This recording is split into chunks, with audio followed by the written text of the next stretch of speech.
Bonjour et merci d'être avec nous dans cette nouvelle édition de votre journal. Nous sommes le mardi 16 mai 2023. Voici le sommaire. Les gendarmes de Vendée ouvrent pour la première fois les portes de leur quotidien. Une journée d'animation était organisée caserne Gouvion ce samedi. L'occasion de découvrir les différentes facettes d'une profession mal aimée. La 19e nuit des musées, c'était également ce samedi soir. L'occasion de voir des sites différemment. Exemple avec le Blocos Hôpital des Sables d'Olonne qui se découvrait à la lampe torche. Enfin, le championnat de France Trisport se déroulait au collège Puy-Chabot au Poiré-sur-Vie. À destination des élèves de 4e et 3e venus de toute la France, il a rassemblé 200 compétiteurs. Un nouveau décès sur nos routes. À 15h13 cet après-midi, les pompiers du SDIS ont été appelés pour un accident sur la route départementale 22 à Beauvoir-sur-Mer, impliquant un poids lourd semi-remorque vide et un véhicule léger. Le choc est frontal. La conductrice du véhicule léger, une femme de 77 ans, en arrêt cardio-respiratoire, a été déclarée décédée par le médecin arrivé sur les lieux par hélicoptère. La conductrice du poids lourd, une femme de 19 ans, choquée, a été prise en charge par les secours puis laissée sur place. Les gendarmes de Vendée qui ouvraient les portes de la caserne Gouvion pour une journée d'animation et de démonstration, c'était ce samedi. L'objectif clairement affiché, c'est de casser la mauvaise image du gendarme et de montrer l'étendue des métiers proposés dans l'institution. Mission réussie, comme a pu le constater Colline Davy. Sortez le véhicule! Non, j'ai pas envie, qu'est-ce que vous voulez? Sortez le véhicule! Non! Allez vous faire voir! Ah, gendarmerie, tac, tac, tac, tac, tac, tac, tac, ouais! Une interpellation musclée et applaudie par le public. Tout est factice, mais cela n'en reste pas moins impressionnant, même pour ceux qui souhaitent en faire leur métier. Oui, c'est la première fois qu'on voit ça, oui, en vrai, ouais. Surtout quand le chien, il a sauté dans la voiture par la fenêtre. J'aime bien les voitures et surtout les tenues des policiers. Parce que j'aime bien les policiers. T'as envie d'être policier ? Des démonstrations de toutes sortes et de nombreux stands pour expliquer tous les métiers de la gendarmerie. Gendarmerie, coupe le moteur! Monte sur la tête! L'objectif est simple, informer les citoyens des missions des gendarmes, pour la plupart méconnues ou mal connues. C'est vraiment important parce que je pense que la population française voit des chiens en intervention sur les événements assez graves sur le pays et en Outre-mer. Mais par exemple la piste, moi je fais de la recherche de personnes disparues, c'est pas un volet que les gens connaissent, quoi. Les personnes désorientées qui partent des EHPAD ou des choses comme ça qui peuvent arriver, il faut que le public soit au courant de ça et sache vraiment ce que la gendarmerie est capable de faire et les moyens que la gendarmerie est en mesure d'apporter à la population. C'est aussi l'occasion pour la profession de se montrer sous un autre jour et le public apprécie. Les voir à proximité et plus seulement de loin avec des jumelles, cet aspect un peu négatif qu'on a du gendarme. Là, on voit plutôt l'aspect positif. Justement, ça permet aussi de voir autre chose. Donc, oui, ça leur donne une meilleure image, je pense aussi. C'est plus simple, c'est moins vaste en fait la zone. Je vois des gendarmes qui expliquent leur métier avec passion dans tous les domaines, des gens qui semblent très intéressés, qui applaudissent aux différentes démonstrations. Oui, je pense que l'objectif de nous faire connaître et mieux connaître par rapport à l'image d'Épinal de la gendarmerie est pleinement atteint et j'espère que ça va continuer comme ça. Les premières portes ouvertes de la gendarmerie ont trouvé leur public. L'événement sera donc probablement réitéré à l'avenir. C'est la communauté de communes qui a la plus grosse capacité d'accueil de toute la côte atlantique. Le pays de Saint-Jean-de-Mont se prépare à une nouvelle saison touristique avec ses 70 campings et hôtels de plein air, sans compter les logements en dur que sont par exemple les gîtes. À Saint-Jean-de-Mont, la population passe d'un peu plus de 8500 habitants l'hiver à 130 000 l'été. Il faut donc préparer la saison et cette année, l'accent est mis sur les activités nature de plus en plus plébiscitées. Il y a un phénomène qui se constate depuis plusieurs années. Aujourd'hui, en hôtellerie de plein air, principalement les mobil-homes ou autres, des hébergements atypiques également qui se développent. Les visiteurs, les campeurs viennent avec leur vélo. 85% de nos territoires est en espace remarquable, naturel. La plage, la dune, la forêt, le marais. Donc effectivement, les activités de sport, loisirs, plein air, le terrain y est propice. Donc forcément, on y travaille, que ce soit la randonnée, que ce soit le trail, que ce soit le vélo, la nage, la marche nordique, les activités nautiques. Nous avons un terrain de jeu extraordinaire pour ça. La nuit européenne des musées, c'était ce samedi. Comme chaque année, de nombreux sites ont ouvert leurs portes pour des animations différentes du quotidien. Une quinzaine de sites participaient en Vendée à cette 19e édition, parmi lesquels le musée de la Roche-sur-Yon avec une soirée tous scopistes, l'historial de la Vendée, littéralement pris d'assaut avec son thème des créatures légendaires, ou encore le centre minier de Fémoreau qui se visitait à la Torche. À la Torche également, le blocos hôpital des Sables d'Olonne, daté de la Seconde Guerre mondiale et ouvert au public depuis peu. On fait la visite avec Colline Davy.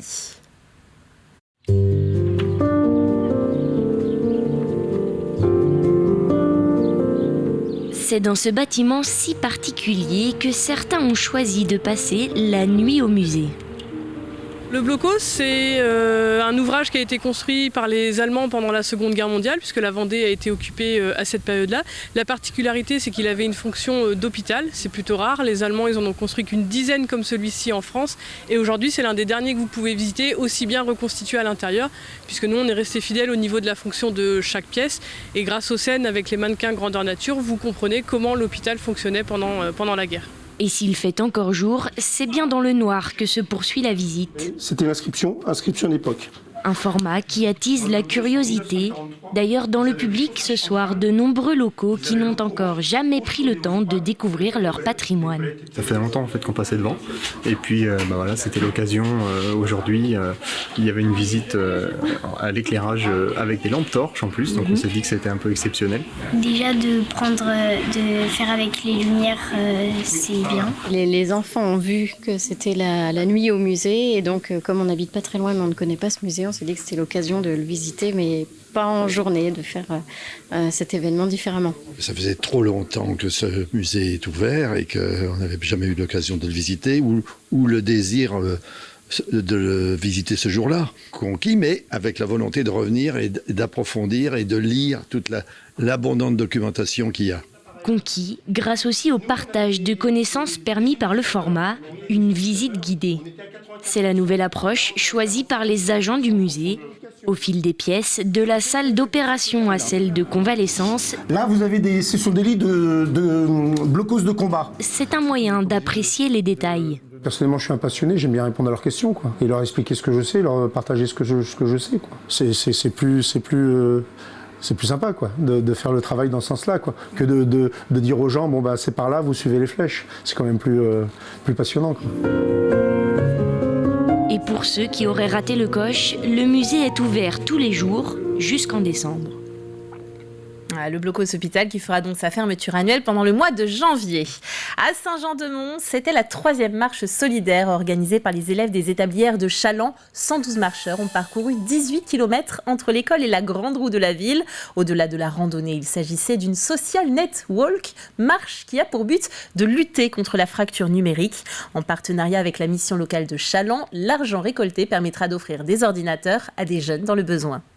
Voilà, donc on est ravis de cette journée. C'est vrai que moi je dis souvent que c'est une de mes journées préférées de l'année parce que voir tous ces jeunes qui se mobilisent pour ce projet, ils sont tous solidaires du projet et puis pour nombre d'entre eux c'est vraiment l'occasion de faire cet effort. La majorité n'ont jamais fait 18 km à pied, surtout dans les conditions qui ne sont pas toujours faciles. Donc au global on va être à plus de 2000 € récoltés avec plus de 120 marcheurs qui ont fait 18 km. Donc on bat le record et on va pouvoir financer un nombre d'ordinateurs important. 200 jeunes venus de toute la France se sont donné rendez-vous au collège Puy-Chabot du Poiré-sur-Vie. L'établissement recevait le championnat national de trisport 2023, la combinaison de 3 sports que sont, selon les catégories, le handball, le volleyball, le basketball et le futsal. Une semaine de compétition particulièrement attendue de nos Vendéens puisque les garçons remettaient en jeu leur titre décroché l'an dernier. Ils sont collégiens en 4e et en 3e.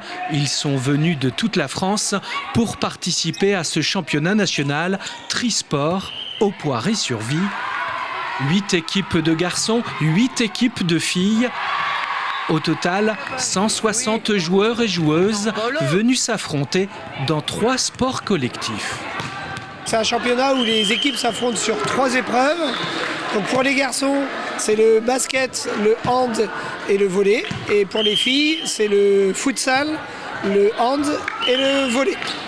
Ici, en volleyball, en jaune, le collège Saint-Pierre des Essarts en Bocage est face au collège de Saint-Joseph de Bourgoin-Jallieu. Au-delà de la compétition, ce championnat intercollège, c'est aussi pour ces élèves l'occasion de participer à des échanges, à des activités et de découvrir la Vendée. Pour les élèves, c'est un super souvenir, c'est enrichissant, c'est un échange avec d'autres élèves d'autres endroits, d'autres régions de France. C'est vraiment une récompense sur l'année, sur tous les entraînements qu'on a faits, sur les matchs qu'on a gagnés. Là, c'est l'aboutissement de notre année de travail pour notre équipe. En plus, on est invité par la Vendée, on vient en Vendée, ils découvrent la région, on est accueillis comme des rois. En plus d'une expérience sportive, c'est vraiment une expérience humaine. Paolo, arbitre de volleyball cette année, avait gagné l'année dernière cette compétition avec son collège du Puy-Chabot du Poiré-sur-Vie. Et on a fini champion de France, donc c'était à Valenciennes. Et cette année, j'avais encore envie de participer à cette aventure. Et le fait que ça soit au Poiré, ça a été l'opportunité pour moi de participer une nouvelle fois au championnat de France de trisport. Les Vendéens ont encore fait parler d'eux cette année. Les filles du collège Sainte-Marie de Chavagne-en-Paillé et les garçons du collège Saint-Pierre des Essarts en Bocage ont gagné ce championnat trisport 2023. C'est sur cette touche sportive et cette belle victoire que s'achève cette édition. Merci de l'avoir suivi avec nous. Le retour de l'actualité, vous le savez, c'est à partir de 7h du matin demain dans votre matinale. Vous serez en compagnie de Caroline Tronche. Quant à moi, j'aurai le plaisir de vous retrouver à 18h ici même pour une nouvelle édition. Passez une très belle soirée sur TV Vendée.